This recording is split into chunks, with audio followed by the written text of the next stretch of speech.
Assalamualaikum warahmatullahi wabarakatuh. Selamat siang semuanya. Pada kesempatan kali ini saya akan menjelaskan bagaimana cara menggunakan pipet tetes yang baik dan benar. Ingat, yang baik dan benar ya. Kebanyakan dari kalian pasti sudah mengenal ini. Ini sering banget kita temui di lab manapun ya. Kemudian ini biasanya pegangnya itu begini, rata-rata begini. Kemudian kalau mipet, nah misalkan kita mau mipet larutan yang umum awam, orang awam mipet itu biasanya begini pegangnya, kemudian gini pegang begini, terus di sini baru dipencet, dimasukkan ujungnya, dipencet, dikutuk gitu, ada gelembungnya ini. Nah, baru tersedot larutan. Itu tidak benar. Yang benar cara memegangnya adalah begini ya. Gini, 45 derajat seperti ini. Bukan begini. Atau begini tangannya. Apalagi yang cowok pakai begini, jangan. Jadi yang benar adalah yang begini. Kemudian sebelum dimasukkan ke dalam larutan, ini ditekan dulu. Karetnya ini ditekan dulu. Tujuannya apa ditekan? Supaya udara yang ada di dalam pipet ini dia akan keluar. Jadi kalau dimasukkan ke dalam larutan, nah, tidak ada udara yang akan masuk ke larutan, tinggal dilepas, tekanan pada karetnya tinggal kita lepas. Nah, ini menghasilkan seperti ini. Tuh. Oke. Kemudian kalau mau memindahkannya, karena ini pipet tetes, fungsinya adalah diteteskan. Kita pencet ujung ininya sedikit demi sedikit supaya keluar tetesan. 1, 2, 3 dan seterusnya. Enak. Nah, kalau pegangnya begini, nah kemungkinan bisa lepas. Kemudian ini kalau tangannya kita bergetar, nah yang keluar tidak akan tetesan, tetapi semprotan. Sedangkan padahal fungsinya yang benar adalah untuk meneteskan. Oke. Nah, enak kan kalau begini? Oke. Ini untuk pipet tetes. Kemudian alat ukur yang berikutnya adalah ini, gelas ukur.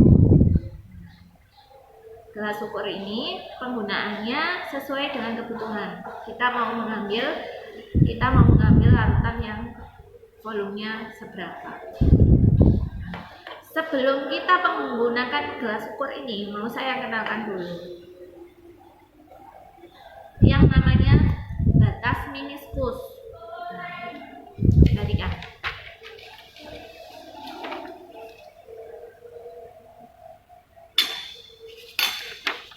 Nah, ini. Batas meniskusnya benar adalah seperti ini. Permukaan zat cairnya.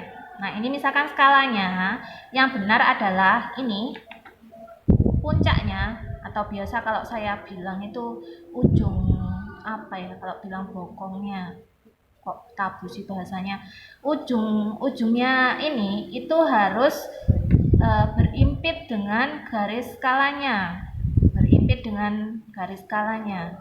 Nah, tidak boleh di tengah-tengah seperti ini, di bawahnya seperti ini juga tidak boleh, terlalu ke atas seperti ini juga tidak boleh. Kemudian belum terlihat puncaknya atau belum terlihat ujungnya, bentukan ini, ujungnya ini, itu juga nggak boleh. Jadi yang paling benar adalah yang seperti ini, terlihat berimpit, jadi kelihatan batasnya antara ujungnya cekungan ini kemudian dengan garis skalanya, dan melihatnya harus sejajar dengan mata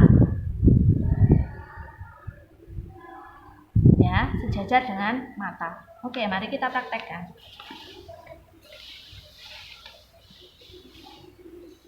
Nah, misalkan ini gelas ukur ini kita mau mengambil volume 20 ml. Oke, kita ambil larutan 20 ml. Kita tuang.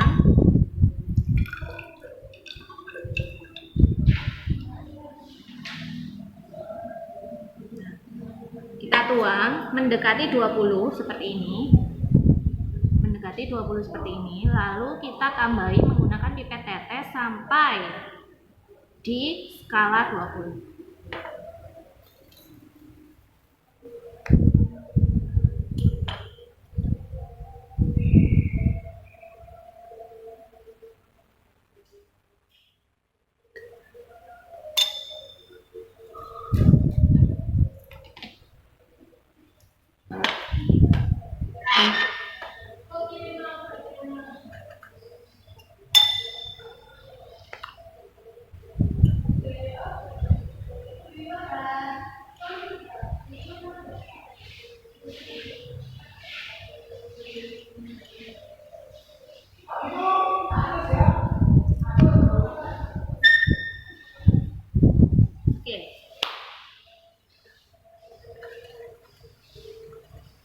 Untuk memperoleh volume yang tepat, kita harus meletakkan gelas kimia ini, gelas ukur ini sampai gelas kimia keliru ya. Gelas ukur ini ke bidang yang datar, kemudian baru kita lihat sejajar dengan mata apakah batas meniskusnya ini sudah sesuai di skalanya. Jadi kalau ini 20, saya perlihatkan seperti ini. Ya mungkin nggak terlalu jelas ya, tapi kan terlihat itu sejajar dengan mata. Nah ini ada di skala 20. Nanti untuk lebih tepatnya pada saat kita bertemu untuk anak-anakku 10 APL Skandri, nanti kalau kita ketemu kita akan praktekkan ini secara langsung di laboratorium supaya kalian terampil dalam mengambil larutan.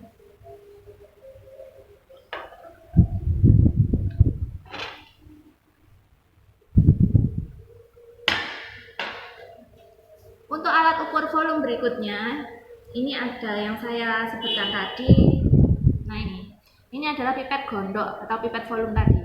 Ini kebetulan volumenya 25 mili dan ini juga ada batasnya di sini. Nah ini warna merah ini adalah batas di mana dia volumenya tepat 25 mili. Nah untuk menggunakan ini kita butuh bantuan alat.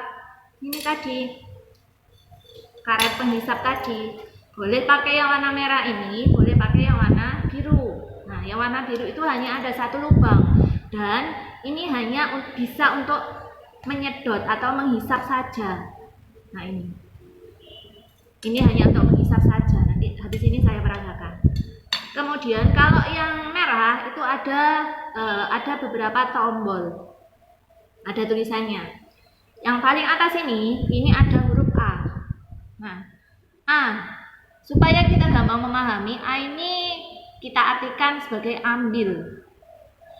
Ambil, fungsinya dia mengambil udara yang ada di dalam ini, bola hisap ini. Kita tekan, kita bisa kempeskan seperti ini. Nah, jadi A itu fungsinya adalah untuk mengambil udara yang ada di dalam ini.